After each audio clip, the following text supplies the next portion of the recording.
am I sitting with Morgan Adams right now? Like, who real are you, tea. Morgan Adams? Because like everyone thinks so. Shockingly, no. Unfortunately, Can you believe that I'm not making videos about my own family? Right. That's the thing that's so crazy to me is everyone's like, oh my gosh, she's Morgan. They sound the same. It has to be. And it became like this really big blown up theory. And then people thought I was Shane for a while.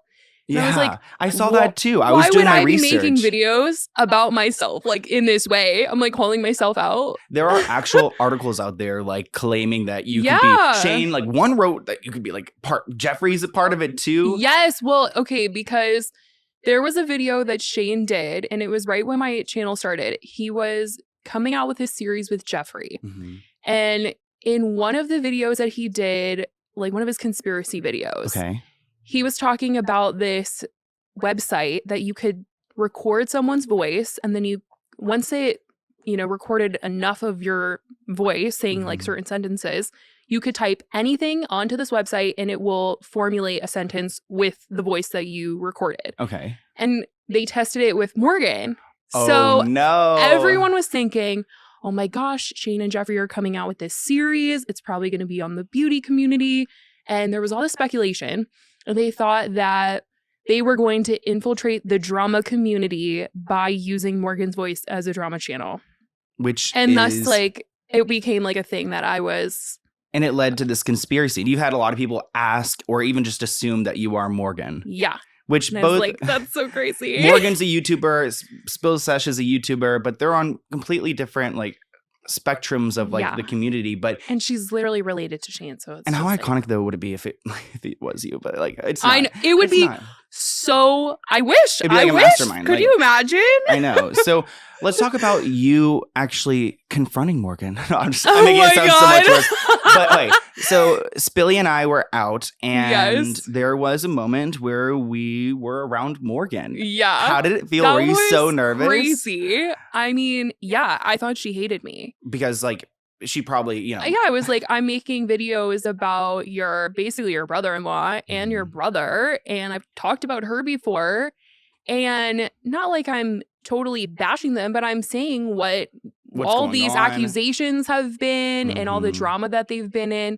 And I'm just like, there's no way that she's going to be like fond to see you. Yeah. And I know there was a tweet. Someone had tweeted her asking her if she was me once. And she said like, no. And I thought, she is sick of me. She hates me for sure. It was like an aggressive no. So I was there at this place. I was like, Morgan, like, this is Spilly. And then you guys like kind of hit it off low key. I was shocked. You guys talked for like. I literally told her, I said, I thought you were going to hate me. And she was like, no, like I respect the grind. And I just couldn't believe it. And she was so sweet. And you guys spoke for so long. Yeah. What did you guys even talk about? Just like. I told her that I always felt like, well, we lived in like the same area. We were the same age. And it seemed like we would get along. Yeah. And we did. And I was like so surprised. And I loved it. I was like, oh, thank God. Yeah. That was so cute. And it was like, I don't know. It was just and it felt like she was ever problematic. So she was also so nice. Like so normal. So freaking nice. I think she understands how the YouTube world works. And then she was saying it was like an ecosystem, how people get talked about and then it keeps people relevant, which is the truth. So how did you even get like started with YouTube? Like, oh my God. So I know you created your channel in January 2019, and I believe right now you're sitting at like 630,000 subscribers. So you've built like quite a platform. Like it's like a number I can't process. Like what? I think the channel just came about so randomly. Yeah. I had like a bunch of different things that I wanted to do. I've always loved YouTube. Ever since middle school, I've been watching YouTube videos, and like my friends were kind of into it, but not really. And I knew like all these YouTubers, like I just watched all their videos. Yeah. And one day I was home, it was like around Christmas time, and I just stumbled upon like a tea spill video, and it was like Manny MUA, like drama. And I was like, what is this? Like, what's going on? And it was kind of the aftermath of the first Dramageddon where Jeffrey had the falling out with Laura and Manny and all of them. was like, what? Other people are invested in these people's lives? And getting views and all that. Yeah, and then at that point, people were doing videos where it was just text on the screen. Like, people weren't even doing voiceovers. And I was just, I think I could do that. Yeah. So I made a video immediately. How did you know how to to edit? I've always been into like video videos, making and everything. I'll always, like, in middle school, I was making music videos were so big on YouTube. I was editing them. Oh, yeah. And I'd always been in like my school's broadcast classes and stuff. I was obsessed with making videos. So I knew what I was doing. I was like, I can definitely make some text on the screen. Like, let's go. Yeah. And then it kind of grew from there. Why did you decide to do it anonymously and like kind of edit your voice in the way you do? So I had a job at the time when I started my channel, and I was just like, I don't want this to conflict at all. I don't want anybody to know that I'm doing this.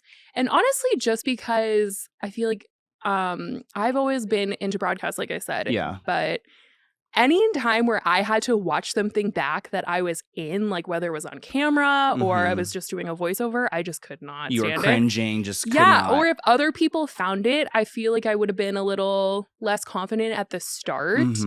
And so I just wanted to stay anonymous. Plus, the people that I saw at the time that were posting were just doing text on the screen. So I was like, okay. And then slowly I was like, it's way easier to do a voiceover. But I still wanted to protect my identity a bit. Just because if people that I worked with like knew that what I was doing, I've been so embarrassed. Yeah.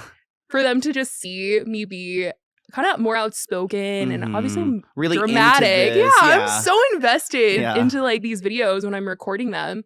So did your first video have a voice like edit on it? No, it was just the text. Oh, okay. Then when did your first like speaking video have the filter? Yeah. And was it like kind of a different filter? So filtered. Like it started, too filtered? Yeah, like it was so deep. Yeah. And I think that's when people really thought I sounded like Morgan, because it was really deep in the beginning, and now it more sounds closer to my voice. And then your original artwork too, there was like people thought you were like a white girl from it, right? Like yeah, and it was also like, very young looking, I found right? that artwork online somewhere and I just like changed the colors to like purple.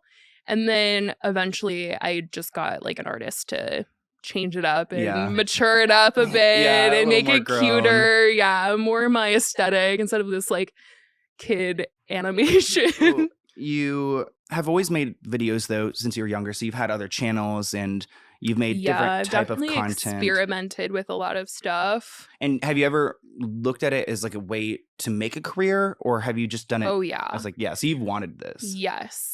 I mean, maybe not this because I didn't even know this existed. Yeah. But when I was in high school, I was so obsessed with journalism, or honestly making content in general, whether it was writing articles or I was, well, not really writing because I think I'm really bad at writing, but I would have taken any job out of high school going into college. I was just thinking, I want an internship anywhere. I'll take it no matter what field it is in. If it's in film, if it's in TV, if it's an online publication, I will take a job anywhere. So I was just always into this world. I think that's something that's so interesting, is because a lot of people probably think I'm just some loser at home that like makes videos, and it's not the case. I am so invested in this world, in this bubble of entertainment news. And like, do you think so? For your videos are obviously, they surround like the beauty community, the YouTube community, you talk about some celebrities and things like this. Yeah. Like, do you find meaning in your content? Do you feel like it's just gossip? Like, do you get criticisms about just like, why are you even making a video about this right now? Yeah, there's definitely people that are thinking, oh, I can't believe that you think this, or this is so dramatic. It's like, it's a drama channel. Like, and at the end of the day, it's like a job. I'm making a video, I'm recording, I'm super passionate about it. And then I go about my life. I don't think about it. Or I forget what I even said. It's like any other job, but I love it. And I think a lot of the things that I'm saying in my videos, either, it depends, because there's so many things that are being talked about now. And it's not like how it was in the beginning when it was hairy lipsticks and we're talking about someone's coming out with a new palette. there's serious topics allegations, that are being discussed crimes, now. scams. Yeah. And so depending on the video, it's like, yeah, those things are super important. And that's a message that should be getting out there. People should hear about these things that are coming out. And it's also a lesson to other people. Hey, maybe you shouldn't be saying these types of things either in your personal life, or, you know, you're going to get called out, or someone's going to be really hurt by some of the things that you're saying. So I think it's accountability culture at the end of the day, because I think also a lot of people think I hate the people that I'm talking about, and I don't. Mm-hmm. And also a lot of the people that I talk about do follow me, so they have to understand to some degree that I'm not like the worst person ever. I'm like not evil.